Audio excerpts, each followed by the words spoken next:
Welcome to the last panel of the day, Insurtech, in the Finweek 2021 in Bratislava.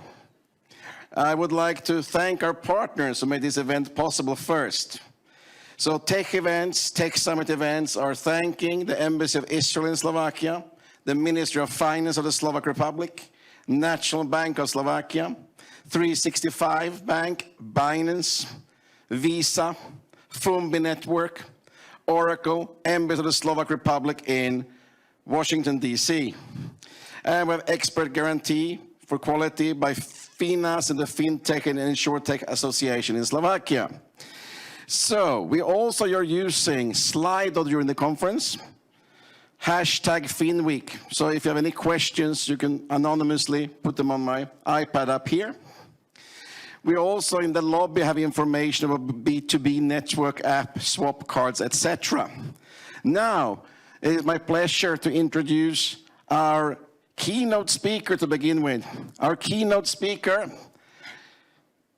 Zeynep Stefan, Country Director of Insha, founder of ISA Consulting. Welcome to the stage.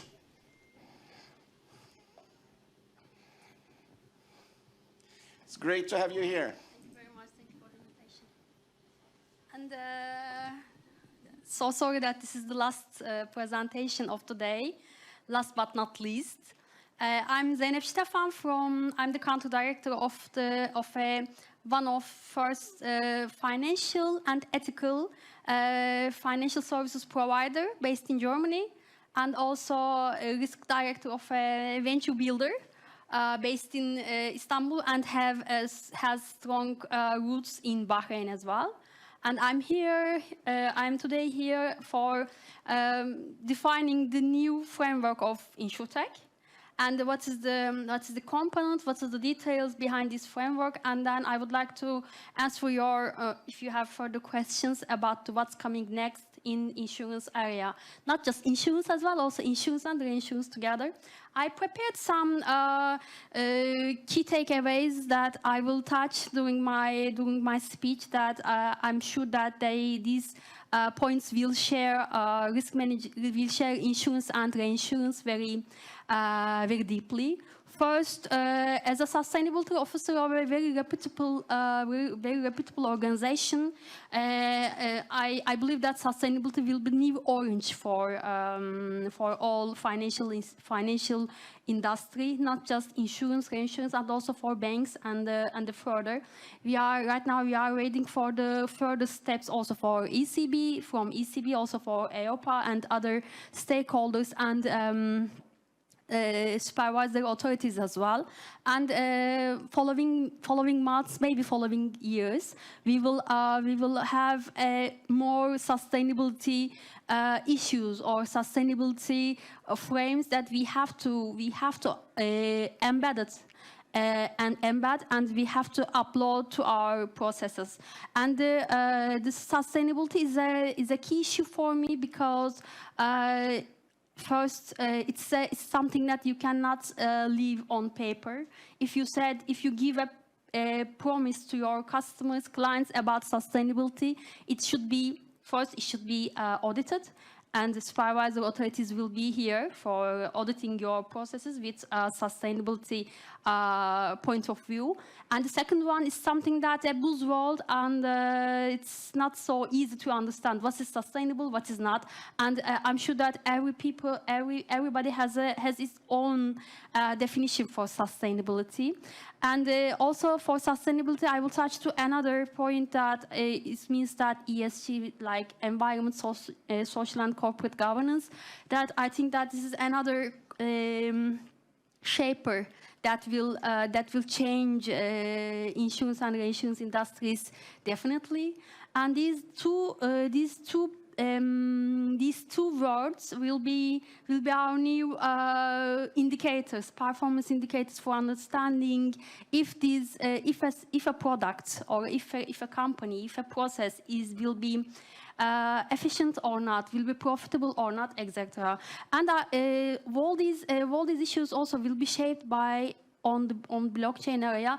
When I was preparing my presentation for today, I was one of the speakers in 2019 in the same organization as well, and I touched several times to blockchain, and I said that maybe 2019 is a little bit early for mentioning blockchain so much, but right now we will see more implementations of blockchain possibilities in financial industry, and I'm still a very strong supporter of blockchain. Yes, we have still gaps, and we have still defined many indicators for blockchain for making it more trustable. But every journey starts with a unique step, and we have already taken this step on that area, I believe. And we are, you know very well as well. We are hearing every day digitalization. Digitalization is like that. Digitalization should be that, should bring that. But as a risk director, I believe that every definition should touch just one solid background. Means that yes, digitalization is something, but we need to first has to spell it, like I cannot right now, and we should put more solid indicators for digitalization. Means that yes, you would like to have the digitalization. You would like to have a very digital company as we have right now. We are trying to provide digital and ethical financial services with our company in Germany, but it's not enough. And right now we are bearing very difficult and very different problems, as I see, not problems, opportunities with my company. But we will see everything new every day. And this is very normal, because we are dealing with something that nobody did before, and it's very normal that we are waking up with a new agenda every day. But I believe that this process is a transition process, that we will reach very different and quite strong solutions. Maybe after 2 years, 3 years, but these 3 years should start today. Digitalization, like climate change, is not something that we are waiting for. It's already happening, and I would like to underline that again. And as a person that doing with our moderator also has very strong academic background, I have also not long as you, but a little bit. I said doing my academic research and writing articles, etc. I have 3 very main points that I try to touch every time. First, climate change.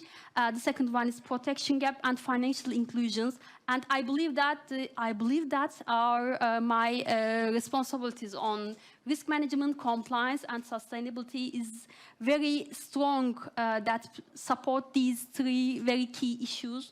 And up and running a very efficient risk management on insurance and reinsurance areas is also provides sustainable products for that covers the risk will create by climate change and protection gap, and also increase the financial inclusions, means that increase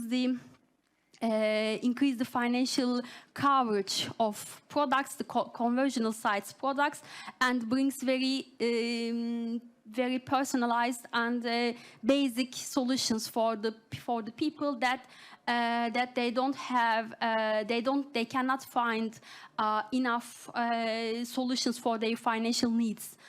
Not like credit card. I'm not mentioning the credit card or something else, but some more saving products that can be personalized and basic, and it can be reached very easily than others. So yes, we have from my whole career since 2003. Since 2006, I'm in insurance business very actively, and I believe that I'm still believing that the insurance industry is more key than other parts of financial services.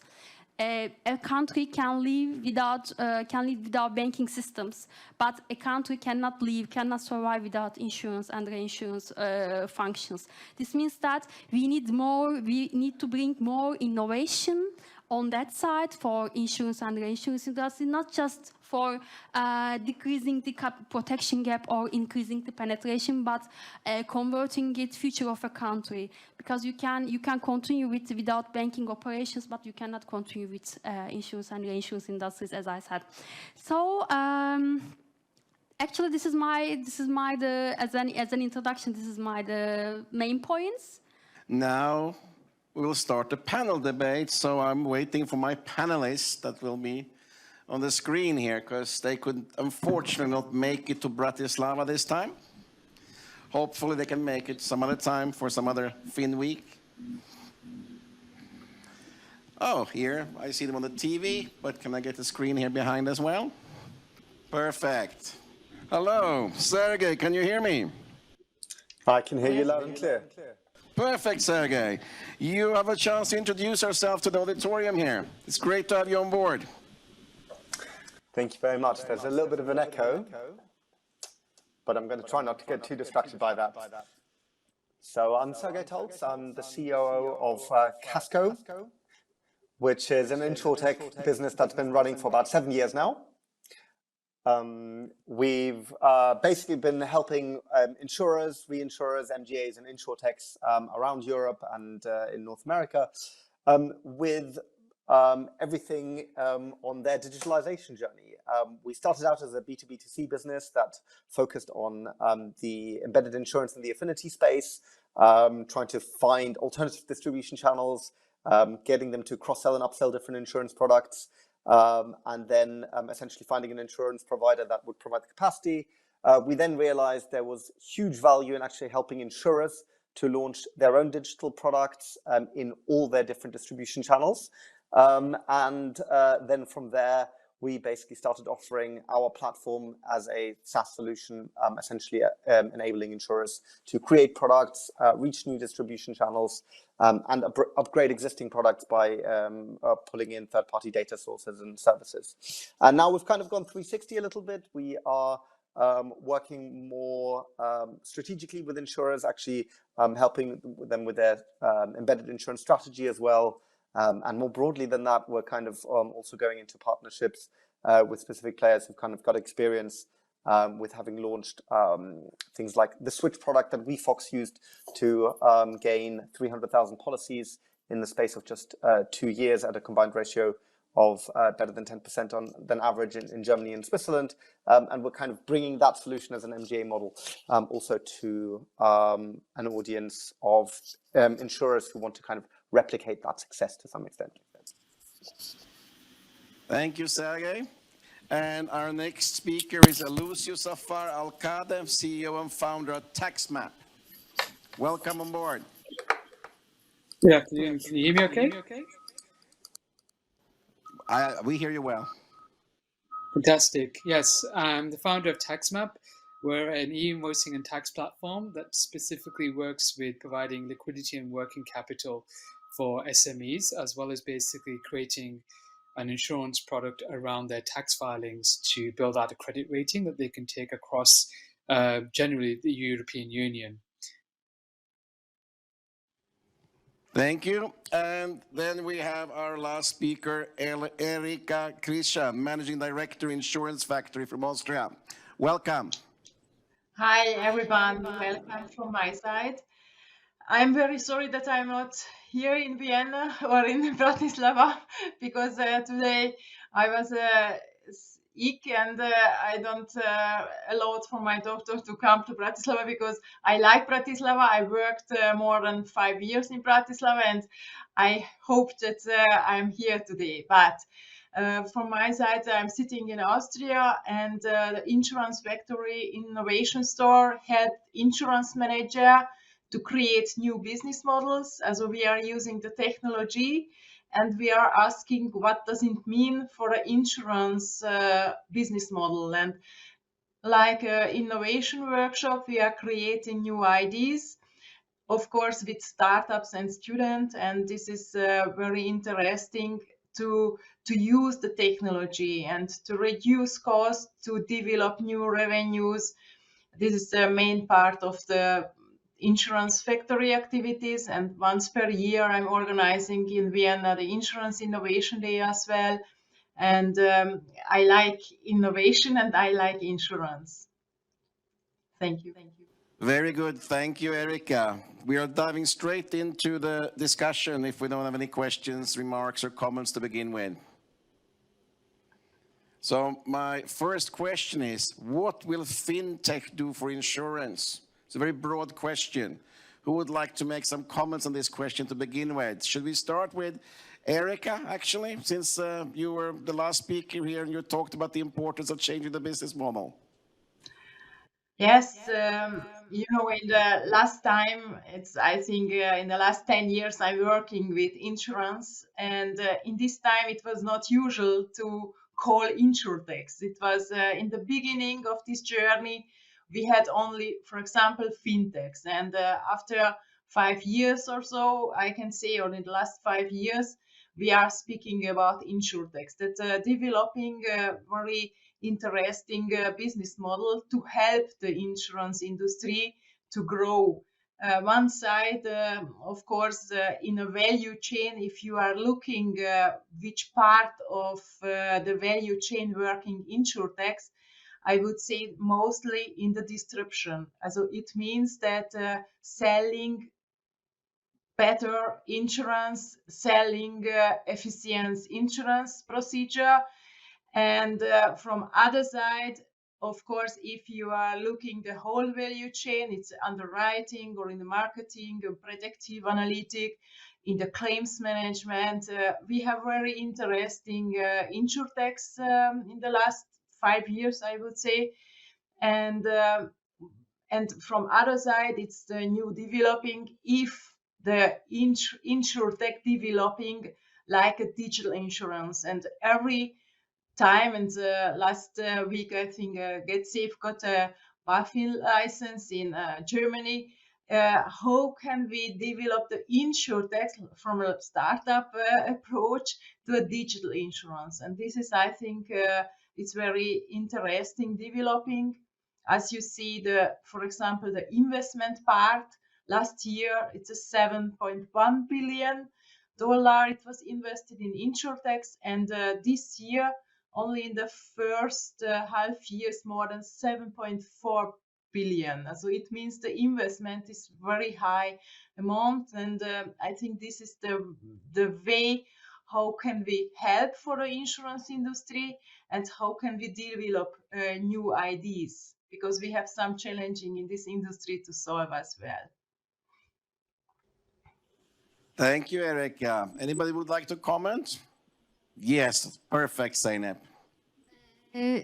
First, until 2005, we are dealing with the silos in insurance area, means that very big and very strong, financially strong insurance companies. But after 5 years, we will see that after 5 years, 2010, we will see that if you would like to convert something in insurance industry, means that right now we are dealing with new customers, new clients that they don't want to go to agents for buying an insurance product, or they would like to personalize their products. They don't want to pay premium for risk that they don't have. So we have to create a new area for insurance industry that the insurance products should be personalized, can be personalized, and very easy to understand. Doesn't cover these products don't cover details that we don't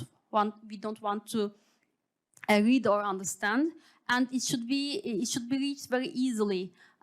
In 2000, if I remember well, in 2004, during the World Economic Forum or something else, the CEO of Allianz, Oliver Bete, mentioned that me free, easy, an insurance product should be me, as can be personalized. Free means to very sustainable prices, and easy means that easy to understand. I think that in 2014 doesn't change much on that area. We still need to create these kinds of products, and but there's something more that we saw that these products cannot be produced within these big companies with insurance and reinsurance giants, because we need very agile and very fast teams that can reply a demand on market very easily and very fast. So we need these fintech and insurtech product companies, that startups. Since 2016, I'm on that area mentoring them in Germany, Austria, and Italy, and also Switzerland in as DACH area, and in Italy as well. And I see that also these giants, these insurance and reinsurance companies, saw that gap, as mind the gap, and they started investing on these companies for converting something, or for creating a new way for replying the demand on market from these new generation of clients. And I'm sure that we will see right now at the early stage, we saw more examples on distribution channels.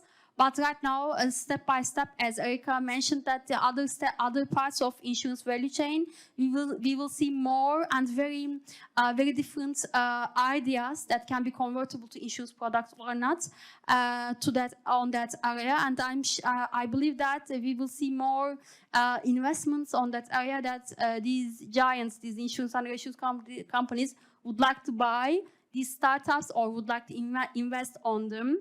And when this hype will finish, we will see more merger acquisitions on insurance industry, because it's a one-time change for a life one-time change, and there won't be another hype on that on insurance industry for converting these products and replying to that request from the new generation of clients, I think.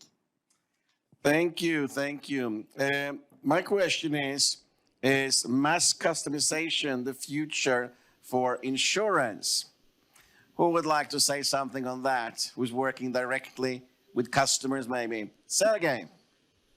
Basically, also to build on the previous question about where insurtechs and fintechs are really helping. To some extent, it's mass customization will become more and more the thing, because we will have more data and so on and so forth. But actually, I think the far more interesting shift that we're going to see in the insurance industry, that insurtechs are playing a part in, but aren't going to be the sole responsible ones for, is actually the growth of embedded insurance.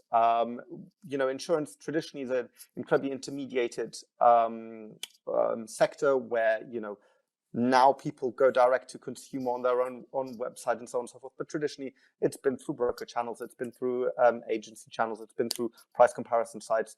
And the new world is still going to have some of that, but the reality is embedded insurance and affinity is going to become more and more of a play. Now, with that, you're going to go through massive gateways and gatekeepers, such as your Amazons of the world, other kind of service providers, platform players, ecosystem players, and they, as players, will have huge insight about their customer base, irrespective of whether that customer base is buying insurance or not.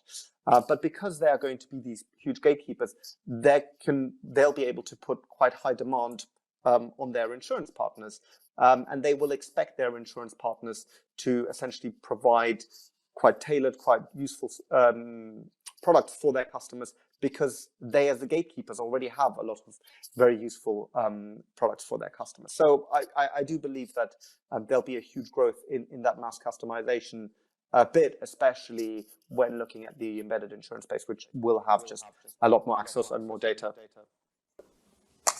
Interesting. Erika, please.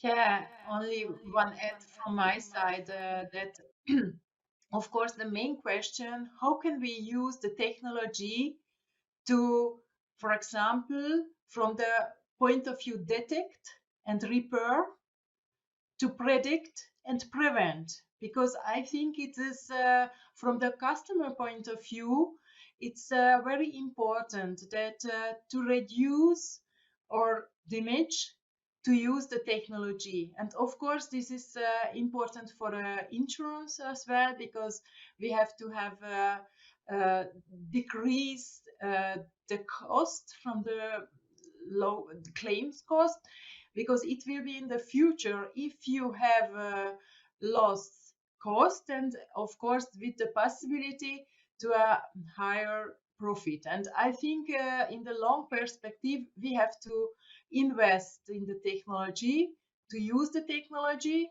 in the different part of our line of business, of course, in life and non-life as well. And we are using the technology. If you are looking how many connected device that we are using now and how will we use it in 10 years, I think this is a huge potential for insurance to reduce these claims. And I think it will be, from the client point of view, it's very important, because if we are using, for example, an app to have the warning in a water image, I think everybody would use this device to know that I don't want to have my image in the flat. And so, and this is, I think, this mindset, it's very important. We are learning it in the insurance industry, that it's very important to use the technology in the long perspective. Thank you, Erika. I think it'd be interesting to continue a little bit with the connection of InsurTech, FinTech, and embedded insurance.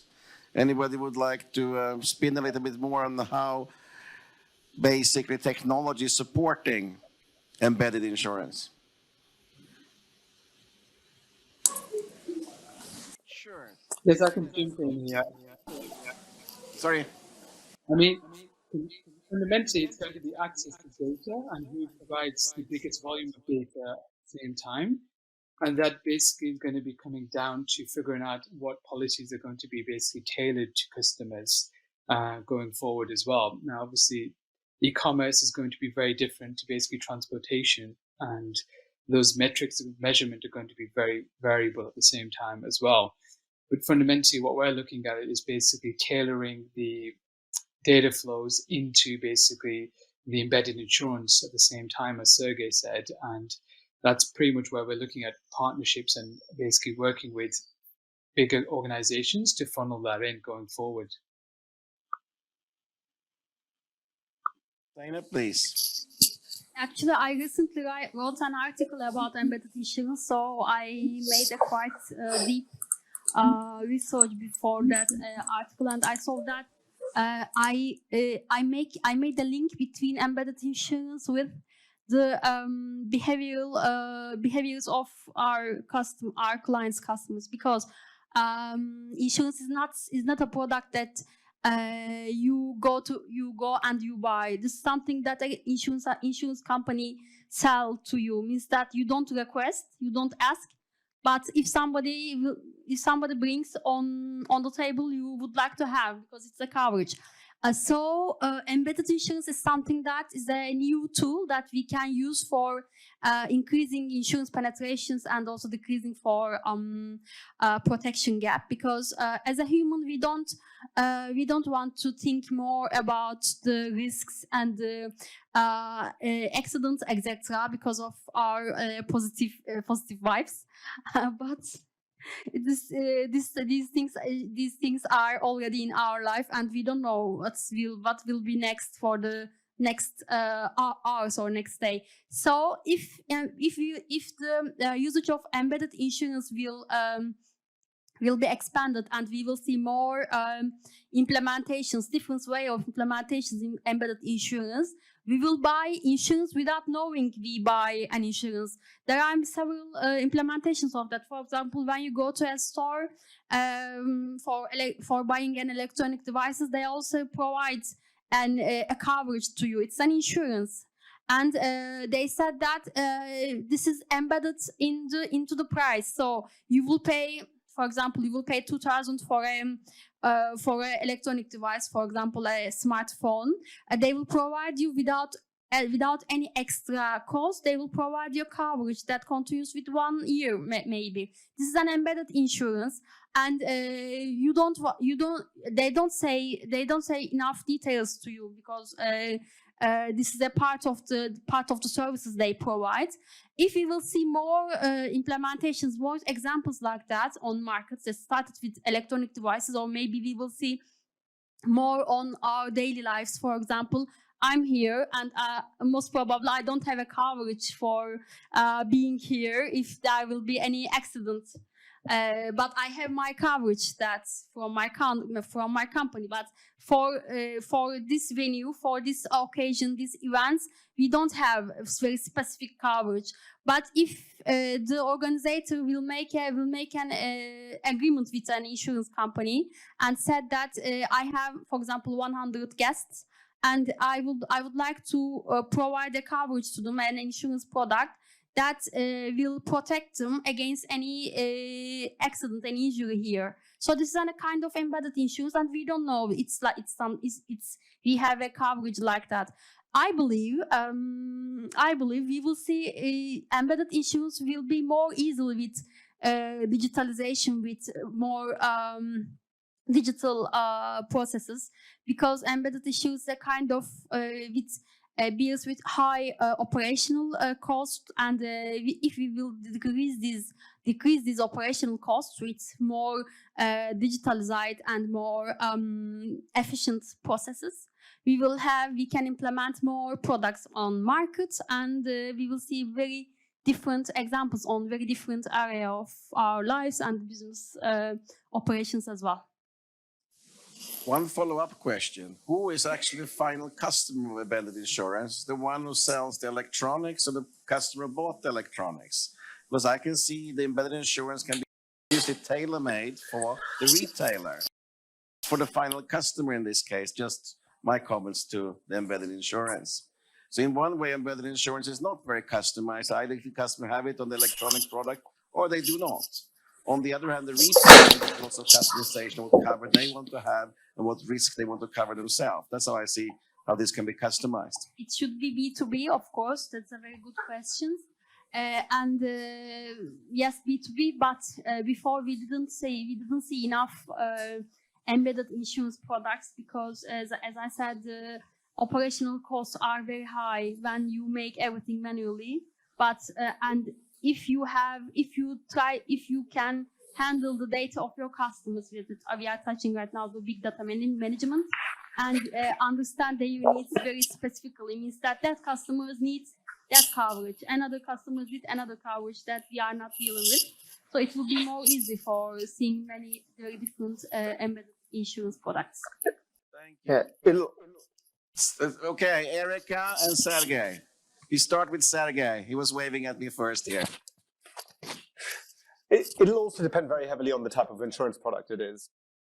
Obviously, when we talk about gadget insurance for something that you've bought, it's the same type of cover, but you already have now Tesla trying to offer insurance products for themselves, and that starts as a product that is generally a car insurance that's kind of similar for everybody else, but as they monitor driver behavior and so on and so forth, those prices are going to vary by the driver. So better driver is going to get cheaper prices, worse driver is going to get worse prices. They're going to potentially vary by what state you live in and so on and so forth. So there will be quite a bit of customization. It'll just depend on the product, where it's relevant and where it's not. Erika, sorry. Erika, no problem. please. Only one add from my side, that it's very nice. This is embedded insurance. Of course, this is the future. This is high amount in the balance of the insurance companies. But from my point of view, it will be not the most part of the revenue, because the insurance has a own business model, of course, to protect and risk protect the people in the life, in the car, in the property, and in the industry and whatever. And I think this is the main revenue part of the insurance balance.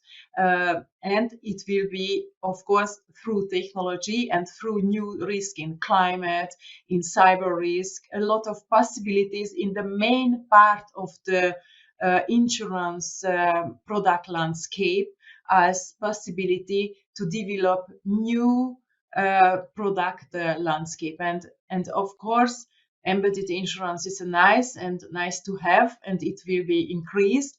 But I think from part of the whole business model of the insurance, this is only a not so significant part from my point of view.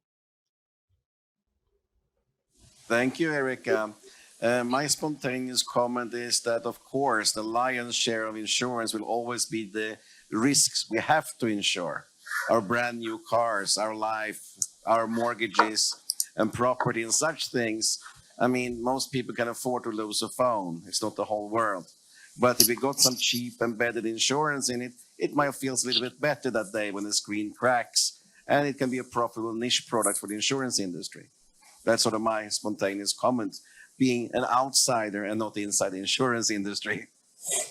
Let's move on.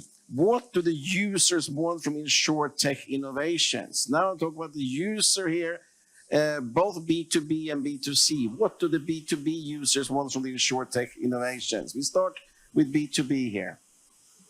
Who would like to catch the ball now? B2B. Thank you, Elusio, Zafar.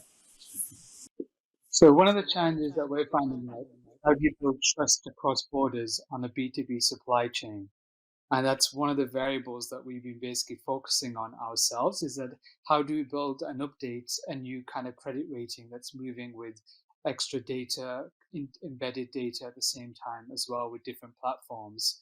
One of the things that we're looking at is basically developing kind of a new credit rating model that can go across different B2B supply chains to allow movement of goods and services to happen quicker and quicker across different jurisdictions.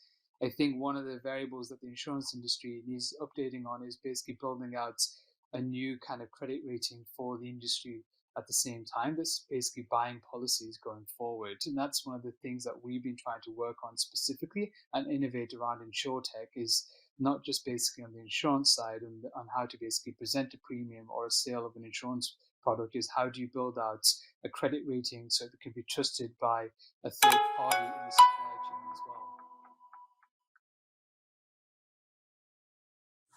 And if we look at it from a B2C point of view, what do final users of insurers want from InsurTech innovation?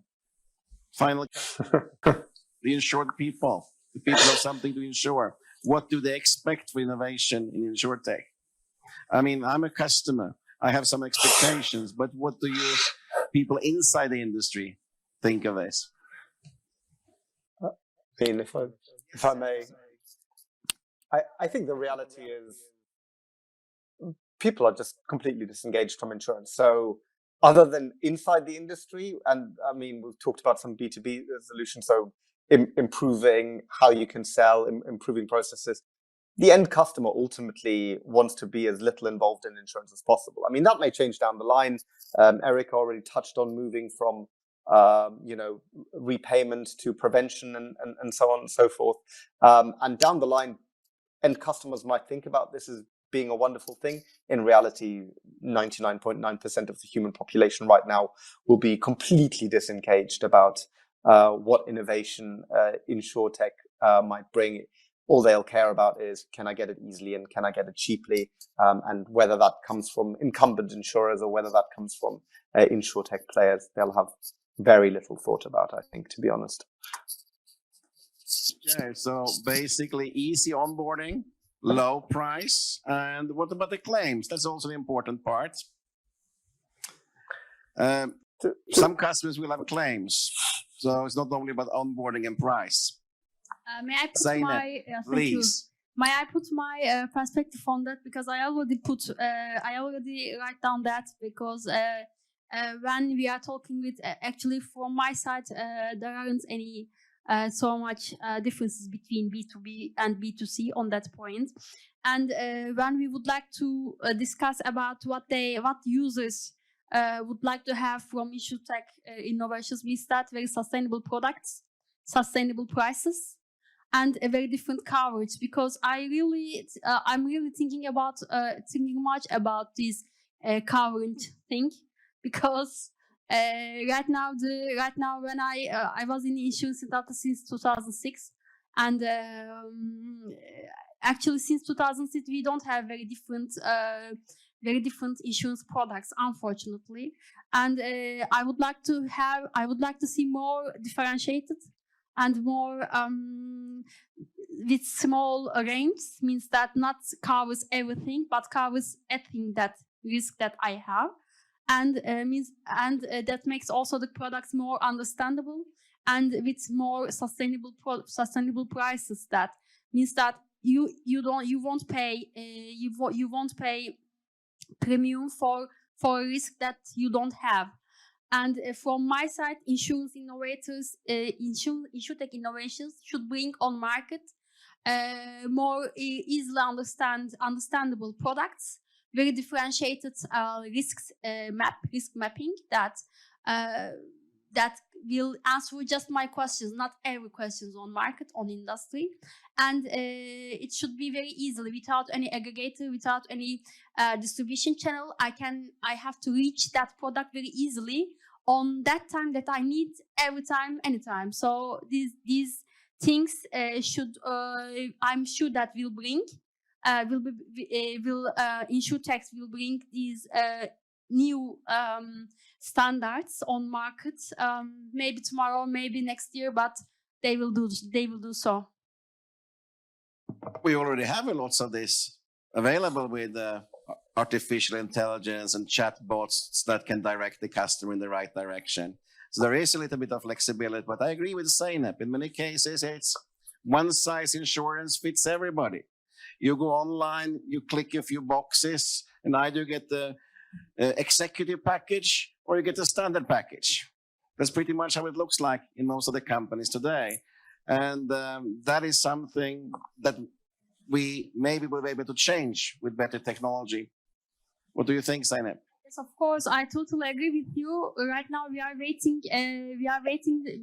that they should run without walking. They are very on early stage, and I, as a mentor, I remind that reality to them every time.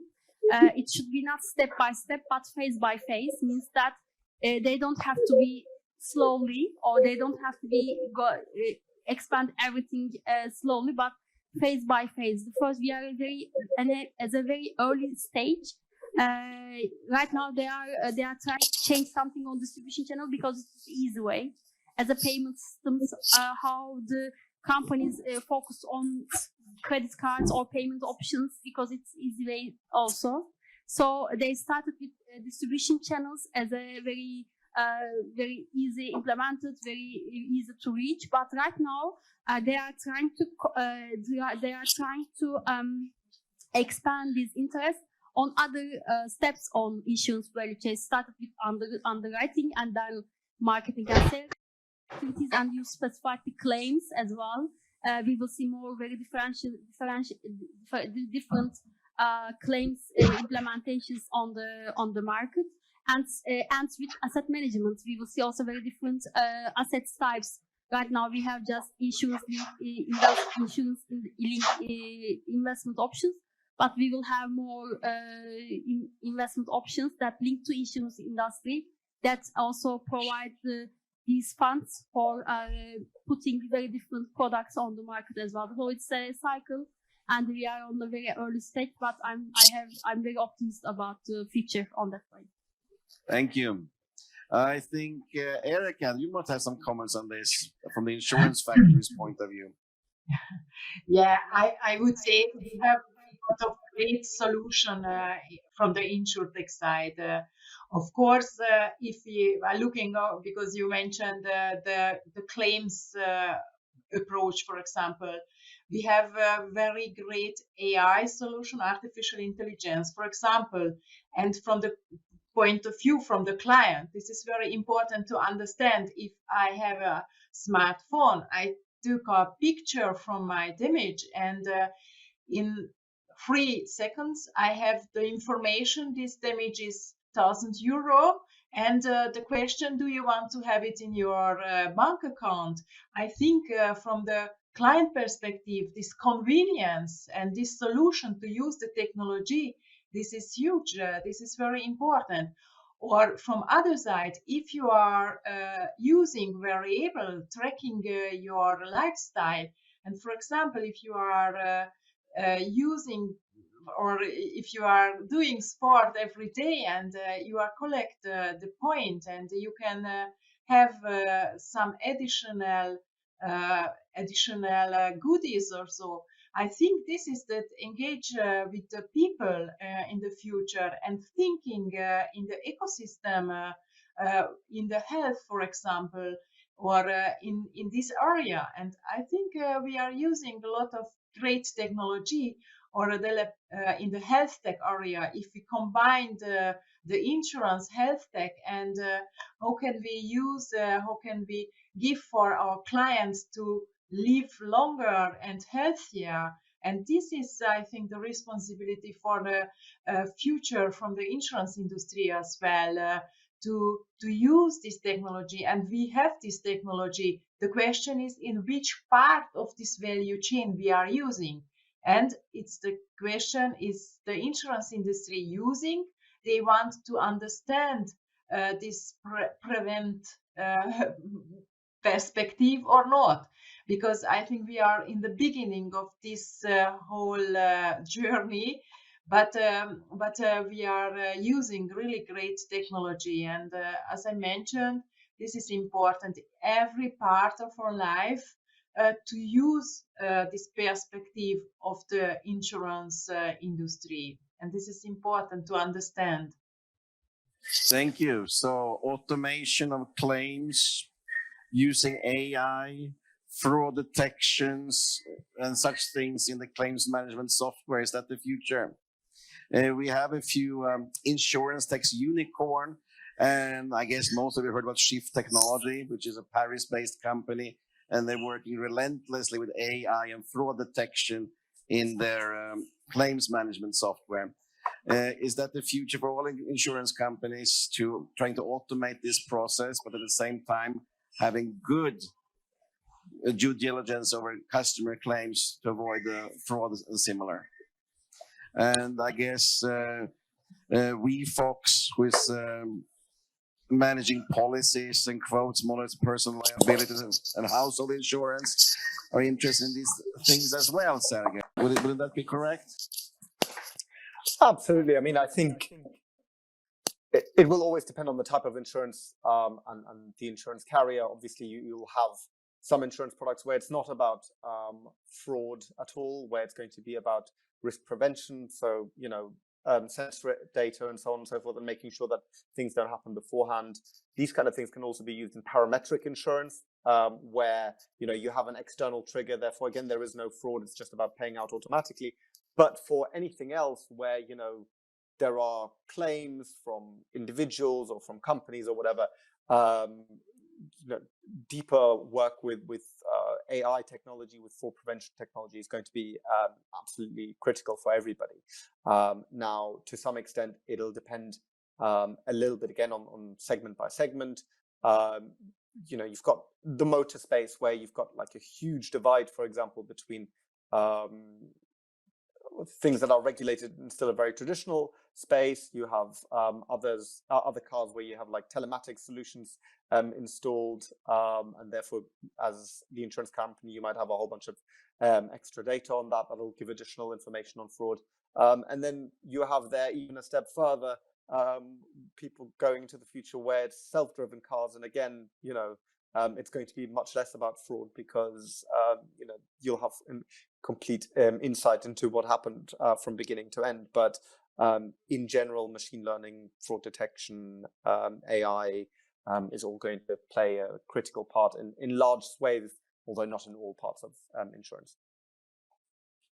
Thank you. Anybody else would like to comment? If not, we'll move on with a new topic: effects of COVID-19 on car insurance and car insurance companies. What have happened? People buy less cars, drive less miles. How is this influencing the car insurance industry in the short run and in the long run? Anybody have any insight into this and would like to? I mean, there were some interesting things that happened in the US, where certain companies basically ended up giving back a whole bunch of premium to their customers, because basically during lockdowns, people drove a lot less. I don't think that's going to be a systemic long-term impact, though. I mean, it was basically an exercise of some individual companies to get some good publicity. Not every single insurance company did it. In general, there's been a drive for some time to kind of look at usage-based insurance, and that's been happening pre-COVID already. Maybe COVID's going to accelerate that a little bit, but I don't see it as being the fundamental driver of a huge shift, although there were some interesting marketing operations, as it were, like the payback of premiums that came out of the back of it. I see it more like the development into pay per drive instead of paying a yearly premium. That we see that data what we actually are using instead of a per time period. That's what I meant by usage-based insurance. Sorry. So that has been developing a little bit beforehand already. You've got companies, I think Friday in Germany started bringing out usage-based insurance a while back, and they ended up doing it actually without having to do particular measurement on telematics or anything like that. They ended up just saying, send us a photo of how much your mileage was at the beginning of the year, send us a photo at the end of the year, and we'll kind of repay you the difference of what you kind of predicted. So there might be some tech innovation there, but a lot of it it's not necessarily been driven by COVID. It happened before already. It started going. Which brings us over to telematics and the future of InsurTech, where we are controlling behavior, where you drive. Is it a risky road, less risky road, and so on? And combining this with big data. And of course, there's lots of privacy issues involved in this. So what do you think of telematics and big data to actually make the premiums the customer paying fairer for everybody, so you actually pay for the risk you're taking? Elusio, Erika? Yeah, from my point of view, I think COVID was a little bit earlier than the technology to use, for example, telematic for everybody's. And if we are speaking about telematic, for example, it's important to understand the possibilities and the service model behind it. I think Italy is a very high developed market in case of telematics, and they are using how can I support my clients with special service if we are using the technology. It is, for example, what you mentioned, pay as you drive, because if we collected this data, how many cars stay in the garage in this under half year, we can save a lot of, or the client could save a lot of money, because it's the car is, I think, 2 months or longer staying in the garage. But we don't have this technology in this high developed area. One side, in middle of Europe, we have, I think, a little bit data protection problem with behind this this telematics solution, because the media, everybody speaking about data protection, and if the insurance company using your data, it is not good. Everybody knows where you are and so.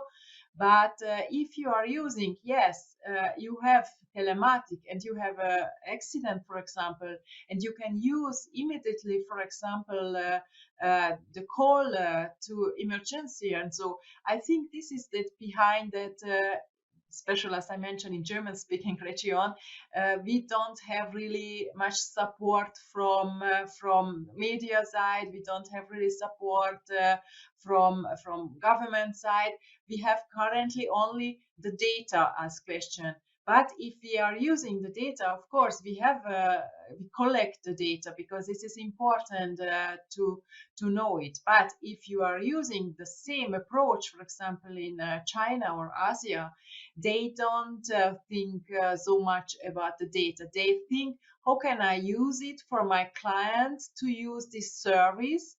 and the client is able to pay for this service. And this is an additional revenue possibility for the insurance companies. And I think this is again a mindset question.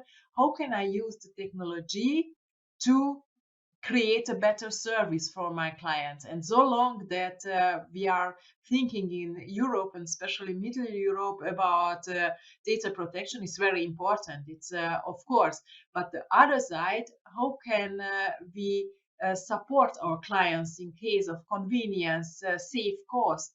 And it will be interesting in the future to implement, for example, what you mentioned, the pay as you drive, pay as you leave. And I think this is the mindset issues for the future as well, not only technology issues. And this telematics and big data could also change customer behavior, make them take much less risk. If you go to your smartphone, you put in, I want to drive from Vienna to Graz, and there's a snow calamity, the phone tells you, oh, that'll be $10.65 in insurance premium. Normally it costs less than 50 cents in insurance to drive from Vienna to Graz. Maybe fewer cars will be out and get caught in the snow calamity and things like that. The opportunity is not only for the customer to save money and the insurance company to judge risk better, it's also for changing behaviors. Anybody would like to comment on changing customer behavior? Thank you, Elusio. The ball is yours. Yes, I mean, I was going to mention from America the difference in potential seasonal changes in managing risk from, driving in the summer to driving in the winter, and the risk around that as well on the individual side. However, I think more with telematics, again, very early on the privacy side, but I think the opportunity probably exists on the business side, where logistics are basically fragmented due to the impact of COVID as well, where there could basically be much more of supply chain standardization, and that could basically push telematics forward and the insurance industry to understand more with the data that's collected from that, but also help the governments basically manage that privacy element with businesses going forward. On the individual side, obviously, that's very much more of a different conversation, but just following on from what you said, the seasonal changes on driving patterns could basically have a massive impact on pay-per-drive, for example. But I think the bigger opportunity is on the business side and standardization of the supply chain for movement of goods across the EU generally. Thank you. Can I just comment? So one final thought on that. Ultimately, with telematics, you have two races going on at the same time.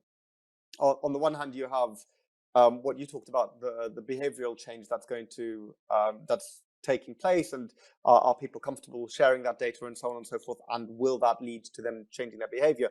On the other hand, you have companies pushing for self-driving cars, and it sounds a little bit futuristic now, but it's actually not going to be that far into the future, when we as individuals aren't really going to be necessarily the people who are going to be insured for our cars or our driving, because we're not the ones who are going to be doing the car or driving.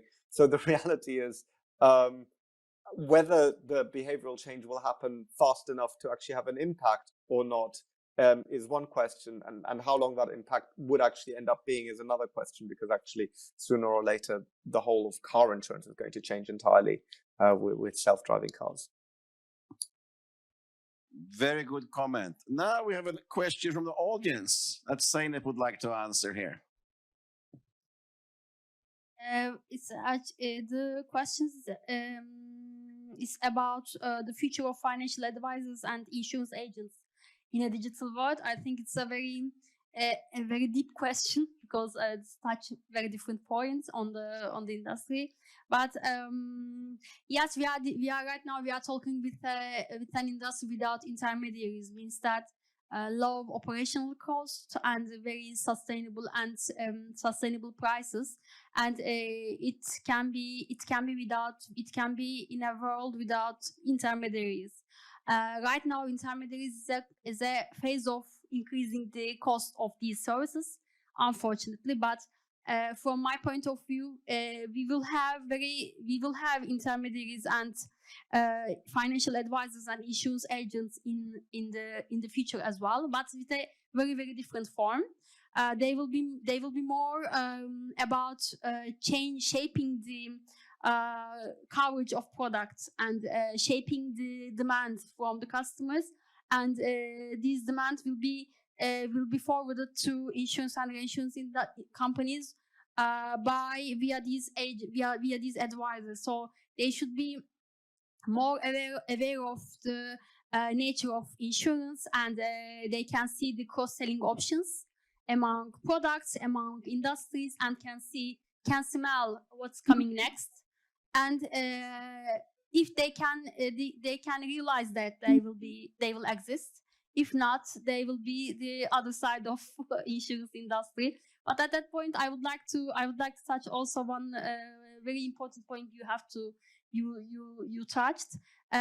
From my point of view, telematics is nothing without big data management, and it's because it should be when it's a part of big data management. Telematics create a great value and real value for users, for insurance industry companies, and other stakeholders in this industry as well. And unfortunately, we dealt and we saw the very bad effects of COVID-19 during a pandemic. This is something one time in our lifetime. Hope that it was last time as well. And I see that what is a real converter for the whole industry, not just insurance and reinsurance, also other parts of economics of the countries and worldwide. And in this period, we will see more implementations of cloud management, keeping data on cloud management and reaching not data via a server room or very physical conditions, but without very insolite or some untouchable conditions. We reach our data are more decentralized and more digital. It's something that we cannot imagine without living this pandemic. It's a very is a positive side besides all tragedy we live during the pandemic. And yes, this is a real converter, but I think right now we are just discussing and talking. And I'm sure that in the following new months or weeks, we will dealing with very different agendas and risks and very different future indicators. We have to bear and we have to deal with. So, do the insurance agents and advisors risk disintermediation? Well, it all depends if they can add value or not. And that is the question I have for the panel here now. Will physical human beings of flesh and blood be able to add enough value as agents or advisors in the insurance and financial service industry in the near future and in the foreseeable future? Number one, I think it'll depend on the market. So if you look at a market like the UK, where I live at the moment, you just don't have that as a concept so much. And in the UK, you've had price comparison sites, you've had online shopping for a very long time. And, you know, other than broker markets and SME space and so on and so forth, and maybe some high net worth individuals, people aren't going to have insurance brokers, and they're not going to enter the market. In Central Europe, the DACH region, Germany, where I grew up, for example, before that, everybody has an insurance broker. And yes, there are now new players like WeFox or whatever that are trying to digitize the process. But even WeFox very actively used human intermediaries. They looked at how to kind of get to customers and rationalize the process and find the best cover quicker, how to convince the customer quicker, and so on and so forth. But that human connection is still going to be there. And to some extent, that human connection in the markets where it's pre-existed, the reason why it's going to be there is because not every single product can be simplified. Yes, absolutely. If I want my, I don't know, camera insurance, maybe I can just find it quickly online and do something like that. But if I have a portfolio of different risks, I as an individual probably don't want to spend the amount of time that it would take me to actually find the best risk cover for myself. That's why I'm willing to sit down with an intermediary to kind of take me through the risk, find the best cover for me, compare the market, and so on and so forth. It's going to be on these individuals to become more competitive, do it in a faster way, do it in a simpler way, make the customer experience smoother, but the customer will still see value in kind of going to the product. So, for example, WeFox managed to get 300,000 customers in the space of 2 years. The way they did that, mainly, they did a huge part through going through Check24, which is the price comparison portal, but like almost 50% of it came through intermediated sales. And they were just really clever about the way they approached it, kind of essentially finding risk pools that were particularly profitable because they knew that other insurers were pricing them at a big premium, and kind of going in there and going, okay, great, we can offer you the same cover or better, and we'll switch you across. And, you know, those kind of things are huge value to the customers because, you know, you can't actually get that kind of solution in a completely direct channel without a human intermediary, because there will be some additional requirements, because it's not going to be offered to everybody. But yeah, to some extent, the tradition of the market is going to dictate what the next few years are going to look like and continue to look like. Anybody else would like to comment? Okay. Yeah, as from my side, only Erika. one. Of course, if we are looking for the average age of broker, and in this case, it is very high. It means how can we do the attractive insurance industry for the future for young people, because young people are using the technology. And my point of view, of course, the broker in the future, the human broker, will be less. So this is, of course, that this is a trend. But the very high complicated product landscape of the insurance, and so long that a lot of conditions and a lot of information that you are reading in the internet about the insurance, and it's not understandable for the normal people, it's necessary to have the human touch to broker, for example, or the sales staff. But in the longer perspective, this sales staff will use the technology as well to service the clients. It will be a higher effectivity for the service from the client. And of course, if the insurance industry will use the simplicity thinking, that understandable insurance product landscape, it will be use the technology to buy insurance product to manage the claims. But in the short perspective, of course, it will be necessary a very high education approach for the broker as well to use the technology. Anybody else? If not, I'll continue with my point of view, an ordinary family, 2 children, a dog, 2 cars, traveling abroad for 3 weeks per year, going skiing for maybe 10 days a year. There we have this family's risk profile. We have their geography. We know where they live. Do they actually need an insurance broker? It's not that complex of a product. That's just my comment.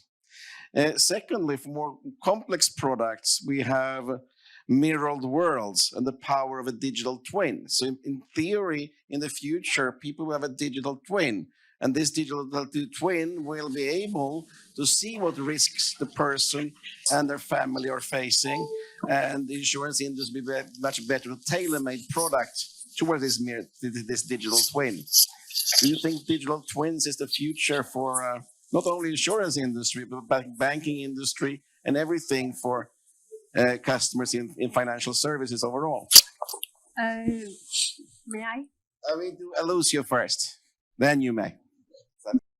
Yes, I mean, that's fundamentally one of the trends that we've been focusing on, is how do you build a digital credit rating that can basically exist for your digital space, especially when you've got now more involvement of cyber risk coming online with financial products. and fintech generally, whether it's crypto-based or whether it's fiat-based fintech banks going forward. One of the challenges is going to be like, can you actually build a credit rating for your digital twin, but also apply that to the physical side at the same time? And from our viewpoint, obviously, you've got elements of company registrars and national insurance numbers or tax records that can build out some kind of element of that bridge between those two verticals at the same time. I just wanted to add that in just because, I have a flight to catch at the same time, so I'm going to have to jump off in a few minutes as well. Okay, it was great to have you on board the panel. So we say goodbye to you then if you have to jump in a few minutes. Thank you. Can we have an applause for Elusio? Thank you very much. And Zeynep, please, you can continue with the topic of our mirrored twin. Very interesting that every topic that you mentioned, I wrote an article. Also, I have one about digital twin.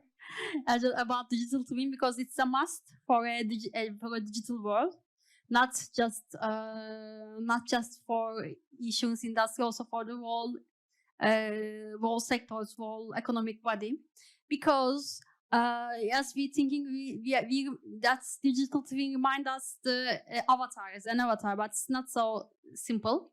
Digital twins also create a digital version of the whole customer journey on your computer, on your smartphone. So it's something more complicated than we are right now. We are dealing with.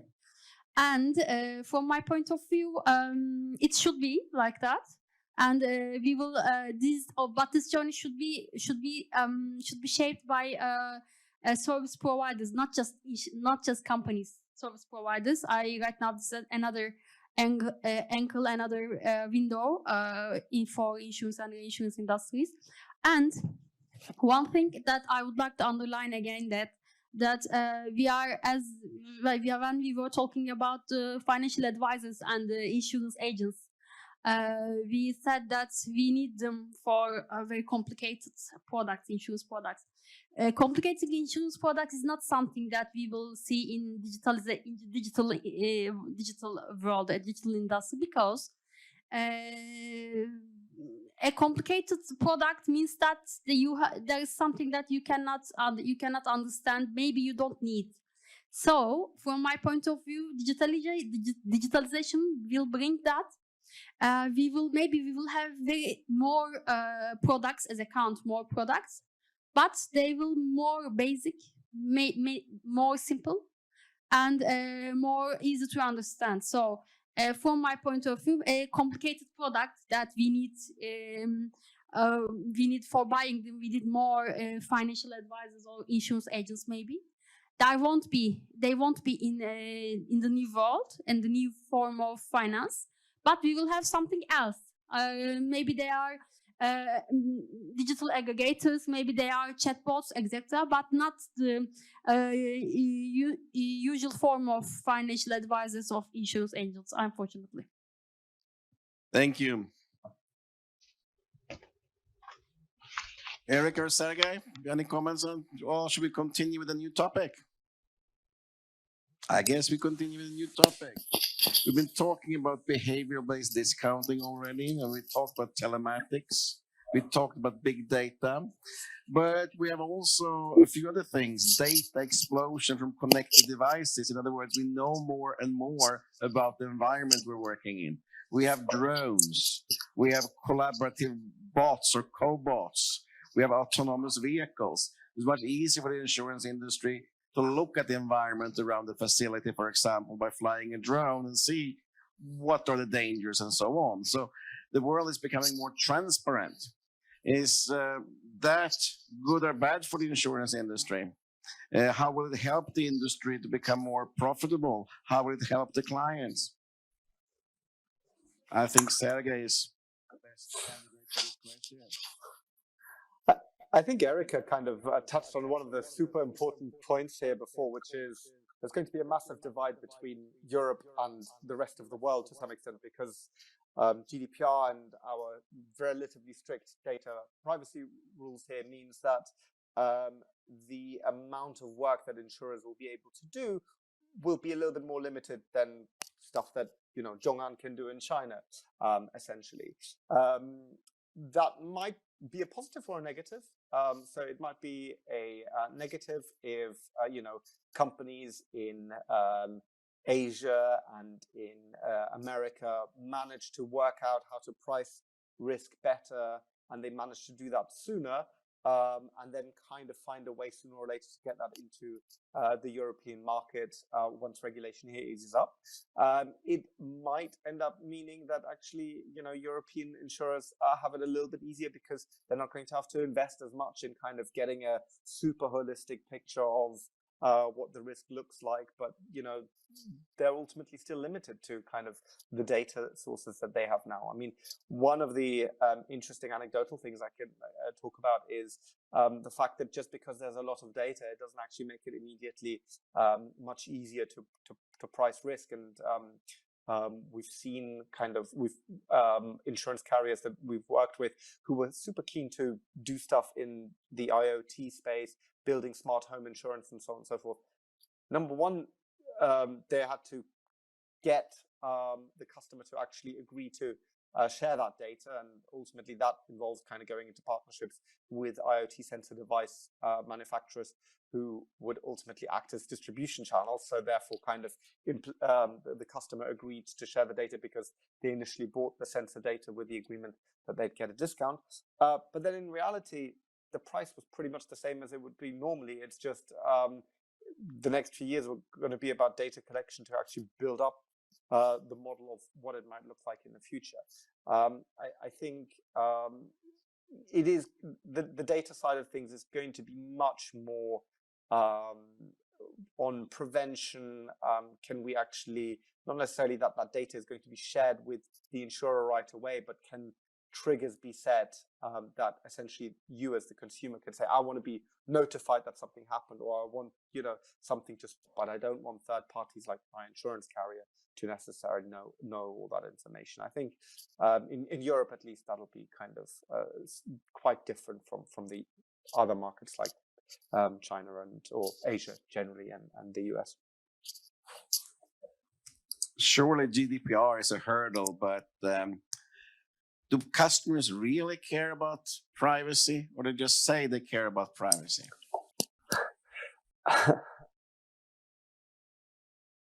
Yes. As a risk director, my answer is very clear that sure, of course, exactly. And because the privacy, yes, we are talking, something that we hear every day, but privacy and also the quality of data management is the base of innovation, is the base of the further steps in the industry. So if we will trust to these companies, their methods on data usage, and we will know what they will do and what they won't do with our data. We will put more. We will buy more products. We will use more them than ever. So it's very important, and it's a key. Not just data management. Every part of every rules on that game. We should. That's it's about privacy. It's about your preferences, your which products you would like to have, which company you would like to work with. All these things that shapes our records, our preferences should be secured and should be protected by a supervisory authority, and we have to know the details before playing the game. So it's very key and crucial item and component that we need to know and we need to deal with before. Thank you. And Erika, any comments? No, I think we are in the beginning of this journey, as I mentioned. We have the technology, we have the data, we have the insurance company, but this combination and to use it in the right way, it's currently we are really in the beginning. We have in this exponential world, we have a lot of possibilities to create, to explain for the client why should you use where can you save your money, how can you protect your life, or how can you have less damage. I think this is that it's explanation not only from the insurance side, it's necessary, as I mentioned, from the media side, it's necessary to have the positive side of the collecting of the data. And we are in the very beginning, especially here in Middle Europe. Living in Slovakia, I completely agree with you. I mean, I have insurance like everybody else, and it's one size fits all and not very flexible, but it works. If it could be done better, maybe we could have smart home insurance, but maybe we need smart homes to make it work. A home that automatically collects data and so on. A home that collects data on what the inhabitants are doing, that basically lowers the risk of moral hazard. That is obviously a possible future scenario. However, as Erika says, here in Europe, especially in Central Europe, that's an utopia currently.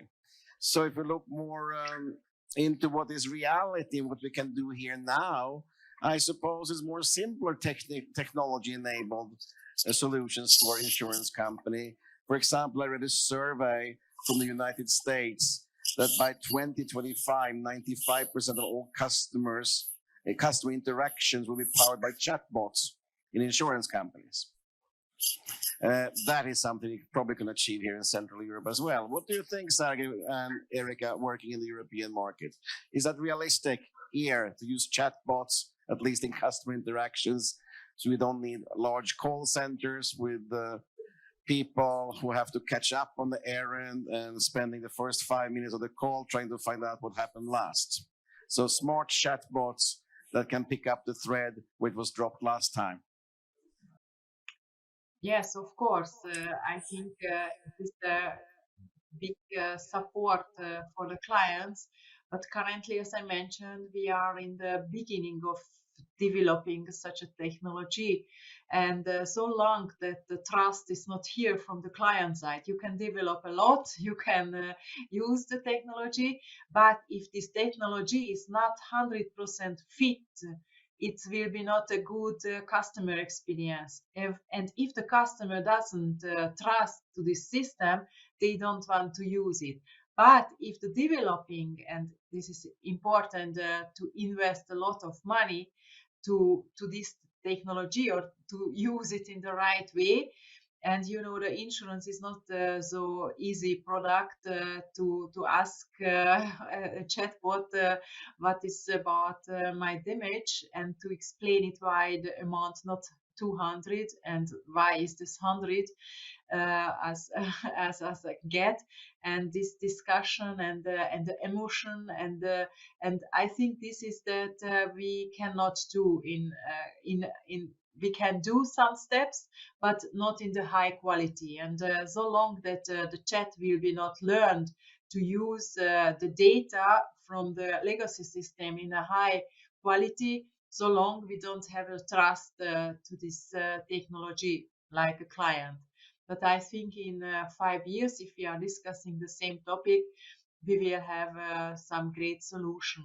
For example, I know once from the health area, they are using billions of data in case of health issues from the clients and help, like a telemedicine approach for the insurance clients to save time to go to doctor and to give really high information about the health situation.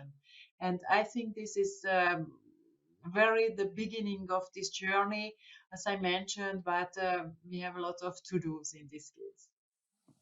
Thank you, Erika. I'd just like to, one thing to build on that, like the questions are really difficult to compare or not really comparable in terms that something like using more data and kind of getting customer permission for data is a completely different challenge from using chatbots, because to some extent the client doesn't have to agree to chatbots. I use a number of different neobanks, and I personally hate the fact that all of my chat inquiries initially get sent through a chatbot, because every single time I ask a question, it doesn't work out. But ultimately, I don't really get control over that as a customer. I prefer to use the chat rather than pick up the phone. So I start in the chatbot. I then ask for a human eventually when the question fails. But at some point, it's going to get to the stage where the chatbots are going to be good enough that I'm not even going to notice whether I'm speaking to a human or not. And I don't need to, and that's where kind of the advantages with certain types of technology, where you don't necessarily need customer buy-in, you just need time to train up that technology or improve it well enough, versus questions around more refined pricing with better data, which actually needs active customer consent. So they're going to be like certain things, it doesn't matter what the market is, they're going to be adopted fairly equally, because ultimately, you know, once chatbot technology works in Asia, it should work also well in Europe.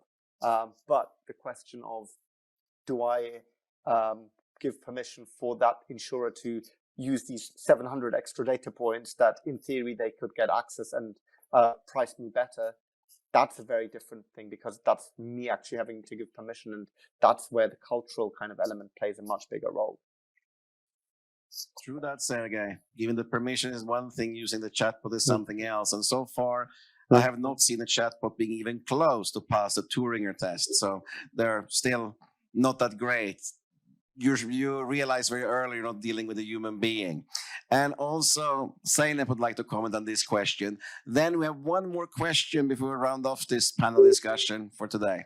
Actually, from my side, it's very early replying for that questions, and it's not fair, because the chatbots are at very early stage, and assessing efficiency of them at that stage is not it's not correct and fair, because chatbots is not just chatbots. The efficiency of chatbots is about the efficiency of machine learning and big data management. We are at also the beginning stage of these new technologies, and so our chatbots right now is a very rough versions of them. But I'm sure that in following, because it's a process and a phase that we need to experience that. The chatbots that we cannot understand their what they mean, what they say. But in the future, and the very close future, they will reply us very close to human reactions. Means that they can use our responses, and they can create a real value for us. Maybe at that time we won't want to talk with a chatbot. We would like to talk with or discuss with a human, so maybe somebody else. But at that point, until that time, we need to experience these inefficiency with chatbots. But I'm sure that they will be better every day better than the previous version. So it's very easy for them. Thank you. Now it's time to round off. You can talk 1 minute about your favorite topic about insurance in the future, or look into this to the strategic stack. How is a strategic stack changing with technology regarding mission, vision, value proposition, themes, and initiatives? Or you can speak free from your heart about the future of insurance, technology-driven changes and future of insurance. You have 1 minute each, please. You can start with Erika. Yeah, I think we have to use the technology to create a better decision for the future. Of course, to have lower cost and higher profit. And last but not least, from my point of view, to create better customer experience, because the new generation is waiting such a Amazon solution, and I think it's necessary to prepare the insurance industry to use the technology in this way. Thank you, Erika. Sergej. I think the interesting thing about insurance is really that we in insurance industry have a bad reputation to some extent. Like insurance companies are not the most popular generally, but in reality, they provide a huge social good. And what is most fascinating about the future of insurance really is, for me, the whole embedded insurance space, and partly because I think it'll be a huge driver to reduce underinsurance, therefore kind of create a lot more security in society in general, and B, that'll also allow insurance companies that are providing this kind of service to actually improve their image. But so I think as a consumer, the main thing is I'm excited about the fact that insurance will become more prevalent, and the fact that without me necessarily having to look for insurance and kind of use it, I think a lot more people in society will really benefit from it, and so will we in the industry. Thank you, Sergej. And last and not least, our keynote speaker, Zeynep Stefan. When I doing my keynote speech, I found insurance more as a key component than other parts of financial industry. I'm still thinking like that, and I would like to add that we will see more very different version, and we're dealing with very different version of insurance than yesterday and today. And yes, tomorrow will be another day for insurance industry. I would like to thank you for your patience and your questions. One more thing that I would like to underline, that insurance is a real creator for a country, for economic industry. If you have an efficient and up and running insurance industry, your economy and also your wellness and welfare will be better than everything. So and I found myself very lucky that I'm in industry at a phase, at a process like that everything is converting every day and continuously. Thank you very much.